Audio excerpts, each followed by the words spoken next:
Make sure you like the video and subscribe to the video if you haven't done so already. We got like what 24 more subs before we hit 18,600, and we got to hit that by the end of the night, or else the grifting gods will probably come down and strike my channel or some shit. I don't know. You know what I'm saying? Just subscribe if you haven't done so already. So, Xbox. We're talking about Xbox again, and I know this isn't a popular topic, but this has to do with Call of Duty, which is a popular series. Okay, so we know the story.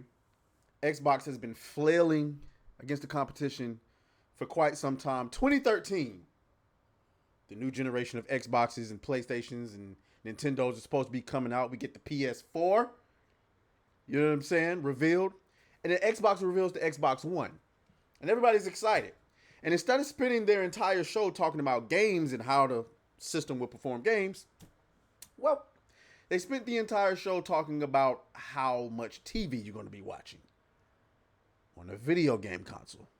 In addition, they introduced DRM, always online features, the requirements, forced to purchase the console with the what was this? The Xbox Connect, a feature, a $100 feature that you were forced to get with the console, taking the price up to $500, and a feature that was never used. Okay, I'm pretty sure that feature was racist because if you was dark enough like me, that shit didn't even recognize you. Now, they ruined their reputation. They fired Don Matrick, brought in Phil Spencer, who brought in all this hype. He was going to fix it. He was going to do everything right. And then he didn't. Fast forward to today, Xbox Game Pass has increased to $30. We still have no games. Well, not we anymore. I'm not an Xbox shill anymore. I'm sorry. I've jumped ship. You know what I'm saying? I've jumped ship. But they have no games. Their console ain't selling shit at this point. As a matter of fact, the console is the controller. That's the only thing good remaining about Xbox is I still think they have the best controller on the market. Like, I don't care what nobody say. Even on PC, if you need a controller for your PC, you're not going to go and get that Steam controller. You're not going to get a PlayStation controller. You're going to go and get an Xbox controller or something adjacent to that. You know what I'm saying? Even the Switch Pro controller is built like an Xbox controller. You know, go figure. And so one of the things that Xbox thought was going to drive up the price, not drive up the price, drive up the subscribers to Game Pass was Call of Duty. So you know what Xbox did? They said, hey, we need more people on Call of Duty. Let's go buy Activision. We can't buy we can't buy Call of Duty by itself. Why would Activision ever depart with the Call of Duty franchise? It literally prints money for them. So Xbox said, fuck it, we'll just buy, or not Xbox, Microsoft said, fuck it, we'll just buy Activision, which they did. And then once we put Call of Duty on Game Pass, even the normies will have to consider Game Pass, right? I mean, why spend $60, $70 playing Call of Duty or buying Call of Duty when you can just subscribe to Game Pass, pay a monthly fee, and you're pretty much in Call of Duty forever as long as you're subscribed? Well, apparently normies had a different idea. How about fuck Game Pass? I'm not subscribing to shit. and honestly, why would you? Because if I'm not mistaken, isn't Call of Duty Warzone free? And that's pretty much what most people I know play, right? Breaking: Xbox has lost $300 million in Call of Duty sales in 2024 by putting Black Ops 6 on Xbox Game Pass, Bloomberg reports. Call of Duty's lost sales is one of the key reasons why Game Pass has increased. I'm so confused by this. I'm absolutely fundamentally confused by this. Wasn't that the point? Did you not do the math on this? What was the plan here? You knew. I thought that was the goal. So you put Call of Duty on Game Pass. Yeah, people will stop buying the game, but then you lock them into a subscription for as long as they want to play it. If they cancel the subscription, well, your Call of Duty is canceled. I'm very confused by this. But now you're saying, oh, well, we didn't expect to lose so many sales, so we're gonna drive up the price. What? what is going on? Let's get into the article. Let's get into the article. I need more context. Maybe it's better explained. Huh. Bloomberg expects us to pay for this article. Well, I have news for you, Bloomberg. Archive.ph. Let's get it cracked. Griff. You actually thought we was going to pay for that. Let's go. Microsoft Corp Xbox division surprised many video game enthusiasts this week when the company announced at a 50% price hike to $30 a month for the highest level tier in its Game Pass subscription service. Online reaction was swift, with California Governor Gavin Newsom blaming the price increase on President Donald Trump's tariffs, and video game retailer GameStop.com posting a cartoon suggesting customers would be better off just buying games in stores. I don't get what the tariffs have to do with anything, but whatever. The price hike and other changes to the Game Pass plans are a sign that Xbox's big streaming push is still not generating the revenue it would like 8 years after launch. Duh. According to interviews with 7 current and former Xbox employees, the company is putting some of its top titles on the streaming service, but that's cutting into sales of higher margin games like Call of Duty, which came with Microsoft's 2023 acquisition of Activision Blizzard, said the people who asked not to be identified discussing internal company matters. I just don't get it. I feel as though games like Call of Duty, offering it on Game Pass was ridiculous to begin with. You should offer something else. If you're a Game Pass subscriber, maybe you get the game a week or two early. If you're a Game Pass subscriber, maybe you get all the DLC free for as long as you're paying for it, right? Oh, something else, nigga. I just don't get it. Maybe you get the game at a discounted price. I don't know. But getting Call of Duty free, or not really free, but getting Call of Duty day one on Game Pass just doesn't make a whole lot of sense to me. If people were already buying the game, why am I giving it out for the free ski on Game Pass? I just don't understand that. Xbox gave up more than $300 million in sales of Call of Duty on console and PC last year, according to one of the former employees who asked not to be identified discussing internal estimates. Game Pass hasn't delivered the explosive growth Microsoft anticipated post-Activision, and they've realized their infrastructure costs don't align with their pricing model, said Joost Van whatever, founder of the video game analyst firm Aldora. And we got to write that down. The video game analytics firm Aldora, they sound like they're going to be useful in the future. Remember that name? Did y'all know about that name, Aldora? Because it sounds like they might keep statistics on sales and things like that. It's important to keep up with that. A spokesperson for Xbox declined to comment for this story. The company has largely lost the race for dominance in game hardware to Sony Group's PlayStation and Nintendo's Switch, which develop exclusive titles that prove to be extended hits with fans. Game Pass, which offer games for a monthly fee, is a potential growth vehicle for Xbox, one that offers steady, repeatable revenue. Like other entertainment companies such as Netflix and Walt Disney Company, Xbox launched its streaming service at a relatively low price. It cost $10 a month for over 100 games when it debuted in 2017. Those were all older titles. A year later, Xbox announced it would offer subscribers its own new games on the day of their release, no extra fee. Current and former employees said that move was controversial internally. Developing new video games can take years and cost hundreds of millions of dollars, and the model had long been to sell them for $60 to $70 each, making more still on upgrades and in-game purchases. The Game Pass streaming model upended that by putting so many titles in an all-you-can-eat subscription. Boom! I told you, Kata. I told you. This is what I was saying on New Blackstreet and Saturday Night Hypnosis. Internally, the studios and the developers are complaining. Your Game Pass subscription model is eating into our sales, right? And we don't know how much our game is truly contributing to the subscribers on Game Pass. I said this. Now, they haven't confirmed the part about not knowing how well their game is performing. But if you're Microsoft, if you're Xbox, you have no incentive to be transparent about which games are performing the best. I mean, to a certain degree, you do, right? Because some of it is obvious. But if you're Xbox, for example, let me say this. What's a recent game that came out on Game Pass, right? If you were Expedition 33, and in the 2 month window that you released, if 40% of Game Pass subscribers were all actively playing that game, then it would be suffice to say that Expedition 33 was carrying the service that 2 months, right?